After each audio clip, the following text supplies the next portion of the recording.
Selamat pagi, kita ketemu kembali pada pagi hari ini di dalam Morning Devotion.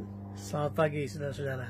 Saudara, kita akan baca kitab Yunus pasal yang pertama, lanjutan firman Tuhan yang kemarin, ayat 11-17. Demikian perkataan Tuhan. Bertanyalah mereka, akan kami apakan engkau? Supaya laut menjadi reda dan tidak menyerang kami lagi, sebab laut semakin bergelora. Sahutnya kepada mereka, angkatlah aku, campakkanlah aku ke dalam laut, maka laut akan menjadi reda dan tidak menyerang kamu lagi. Sebab aku tahu bahwa karena akulah badai besar ini menyerang kamu. Lalu berdayunglah orang-orang itu dengan sekuat tenaga untuk membawa kapal itu kembali ke darat. Tetapi mereka tidak sanggup sebab laut semakin bergelora menyerang mereka. Lalu berseru mereka kepada Tuhan, katanya, ya Tuhan, janganlah kiranya engkau biarkan kami binasa karena nyawa orang ini. Dan janganlah engkau tanggungkan kepada kami darah orang yang tidak bersalah. Sebab engkau Tuhan telah berbuat seperti yang kau kehendaki. Kemudian mereka mengangkat Yunus, lalu mencampakkannya ke dalam laut. Dan laut berhenti mengamuk.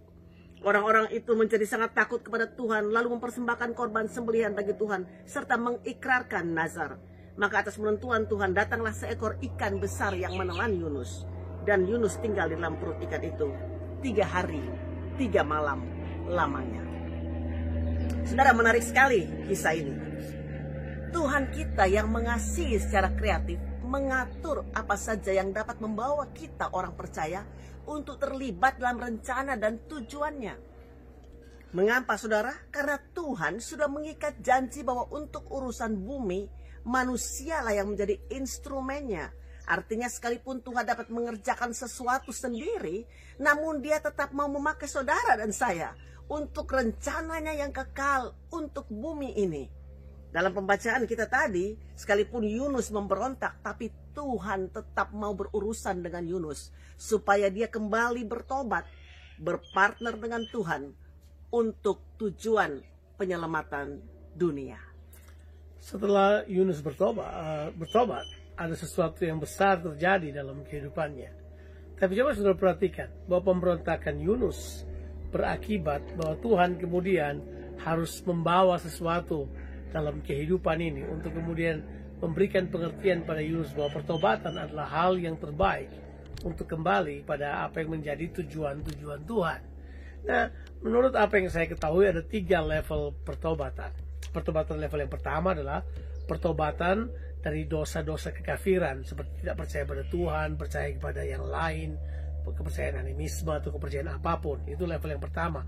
Kita bertobat dari dosa-dosa kekafiran, ketidakpercayaan kita, hidup dalam cara hidup yang lama di bawah kerajaan kegelapan. Tapi kemudian ada level kedua, yaitu bertobat sebagai orang percaya yang tidak dewasa, berbuat kesalahan, karena ketidakdewasaan kita buat kesalahan, masih muncul kepahitan, kecemburuan.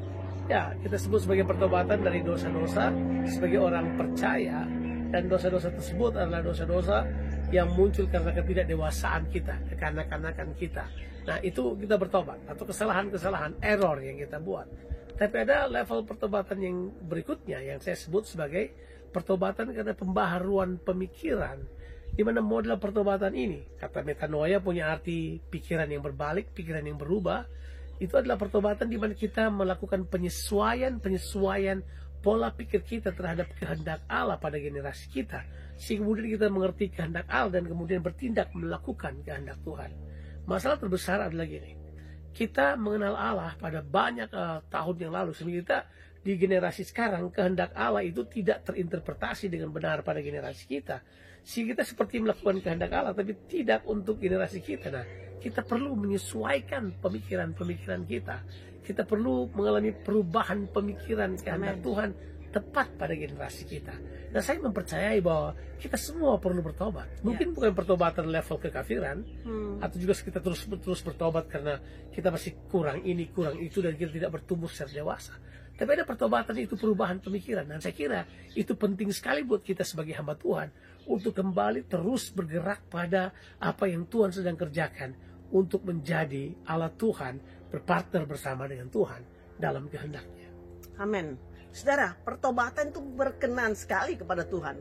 Karena ketika seorang datang bertobat, dia datang kepada Tuhan untuk menyesuaikan dirinya dengan Tuhan, yaitu dalam firman Tuhan dan tuntunan Roh Kudus.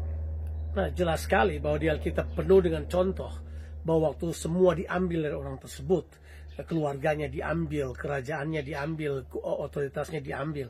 Tapi kemudian waktu dia bertobat, Tuhan mengembalikan dia pada posisi di mana dia kemudian sebagai raja, misalnya Raja Manasye dalam kisah dari kerajaan Yehuda. Tapi prinsipnya sederhana, bahwa Tuhan telah mengerjakan banyak hal untuk membuat kembali kita bertobat dan berjalan pada rencananya. Yunus memberikan kepada kita sebuah gambaran bahwa Tuhan bisa pakai apa aja. Yang pertama, Tuhan pakai apa itu? Laut yang bergelora. Yang kedua, Tuhan pakai apa lagi? Tuhan mengirim ikan besar.